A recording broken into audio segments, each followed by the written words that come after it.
विधायिका कहते हैं, और दूसरा होता है एग्जीक्यूटिव जिसे हम कार्यपालिका कहते हैं, और तीसरा होता है जुडिशरी जिसे हम न्यायपालिका कहते हैं। तो ये 3 अंग है। कौन से 3 अंग है? पहला विधायिका, दूसरा कार्यपालिका और तीसरा न्यायपालिका। तो अब इन तीनों में क्या क्या डिफरेंस है? देखिए, जो लेजिस्लेचर होता है यानी कि विधायिका होती है, वो एक लॉ मेकिंग बॉडी होती है, यानी कि वो कानून बनाती है। आपने देखा होगा कि कोई विधेयक, कोई बिल पास होता है तो वो विधायिका से ही होता है। तो वो कानून बनाती है देशवासियों के हित के लिए, या कोई पुराना कानून बदलने के लिए, या फिर कोई पुराना कानून हटाने के लिए। तो वहाँ पे सभी मेंबर्स की सहमति से कोई भी विधेयक बनाया या पास किया जाता है, वहाँ पे लॉ बनाया जाता है। वही बात करोगे एग्जीक्यूटिव यानी कि कार्यपालिका की, तो यहाँ पे होता यह है कि लेजिस्लेचर ने जो कानून बनाया है, जो विधेयक पास किया है, उसको इम्प्लीमेंट करना यानी कि उसको लागू करने का काम जो है पूरे समाज में, वो कार्यपालिका करती है। वही ये जो तीसरा पार्ट है जुडिशरी यानी कि न्यायपालिका, इसका काम ये है कि जो लॉ लागू किया गया है, जो कानून लागू किया गया है कार्यपालिका के द्वारा, उसका पालन ठीक से हो रहा है कि नहीं हो रहा है। अगर नहीं हो रहा है, कोई इसको तोड़ रहा है, तो उसको सजा देने का काम जुडिशरी करती है। अब देखिए, सबसे पहले बात करें विधायिका की यानी कि लेजिस्लेचर की, तो आप समझ लीजिए कि सरकारें 2 लेवल्स पे चुनी जाती हैं। पहला क्या होता है? आपकी केंद्र सरकार, और दूसरा राज्य सरकार।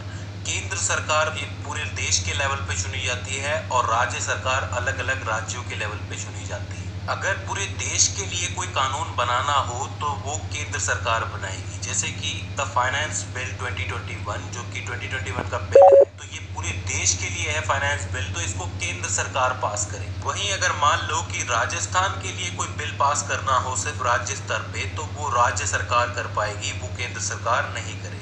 केंद्र स्तर पर जहां कानून बनाए जाते हैं, उस जगह को हम संसद या इंग्लिश में पार्लियामेंट कहते हैं। वहीं दूसरी तरफ राज्य स्तर पर जहां कानून बनाए जाते हैं, उस व्यवस्था को हम विधान मंडल कहते हैं। अब देखिए, इस संसद में कानून बनाने के लिए 2 तरीके के सदन यानी कि हाउसेस होते हैं। एक लो हाउस होता है और एक अपर हाउस होता है। लो हाउस को हम लोग लोकसभा कहते हैं, और अपर हाउस को हम लोग राज्यसभा कहते हैं। लोकसभा को हाउस ऑफ पीपल कहा जाता है, और राज्यसभा को काउंसिल ऑफ स्टेट्स कहा जाता है। इसी तरीके से विधानमंडल में भी कानून बनाने के लिए एक सदन होते हैं यानी कि हाउस होते हैं, जिसमें से मुख्य होता है विधानसभा, जो कि सभी राज्यों में है, और दूसरा होता है विधान परिषद। अब देखिए, खास बात यह है कि विधानसभा तो हर राज्य में होती ही है, होनी ही चाहिए, लेकिन जरूरी नहीं है कि विधान परिषद हर जगह हो। फिलहाल मैं आपको बता दूं कि 6 स्टेट्स ऐसे हैं, उत्तर प्रदेश, आंध्र प्रदेश, बिहार, तेलंगाना, कर्नाटका और महाराष्ट्र। ये 6 स्टेट्स हैं जिनके पास अपना विधान परिषद है, बाकी किसी स्टेट के पास नहीं। अब ये स्टेट्स पर डिपेंड करता है कि वो विधान परिषद रखना चाहते हैं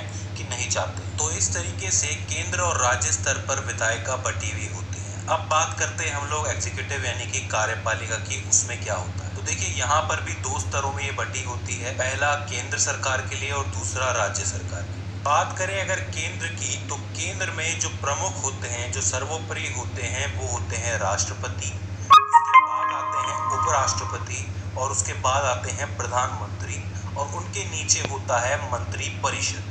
अब उस मंत्री परिषद के अंदर कैबिनेट मिनिस्टर्स भी होते हैं यानी कि कैबिनेट मंत्री भी होते हैं, राज्य मंत्री भी होते हैं, और उप मंत्री भी होते हैं। लेकिन मैं आपको बता दूं कि हमारे यहाँ कॉन्स्टिट्यूशन में सबसे ज़्यादा पावर जो है वो प्रधानमंत्री को ही दी गई है। वहीं अगर हम बात करें राज्य स्तर की, तो राज्य स्तर पर जो प्रमुख होते हैं वो कहलाते हैं राज्यपाल, और राज्यपाल के नीचे आते हैं मुख्यमंत्री, और मुख्यमंत्री के नीचे आता है उनका मंत्री परिषद। यहाँ पर भी ज़्यादातर जो कार्यभार है वो मुख्यमंत्री के हाथ में होता है, यानी कि एक राज्य का पूरा कार्यभार मुख्यमंत्री के हाथ में होता है, जिसे वो मंत्री परिषद की मदद से चलाते हैं। अब हम बात करते हैं जुडिशरी यानी कि न्यायपालिका के बारे में। देखिए, भारत की जो न्यायपालिका है वो 3 स्तरों में विभाजित है। इसमें जो सर्वोपरि प्रमुख है वो कहलाता है सुप्रीम कोर्ट, जो कि दिल्ली में है। इस सुप्रीम कोर्ट में जो फैसला सुनाते हैं जज, वो कहलाए जाते हैं CJI यानी कि चीफ जस्टिस ऑफ इंडिया।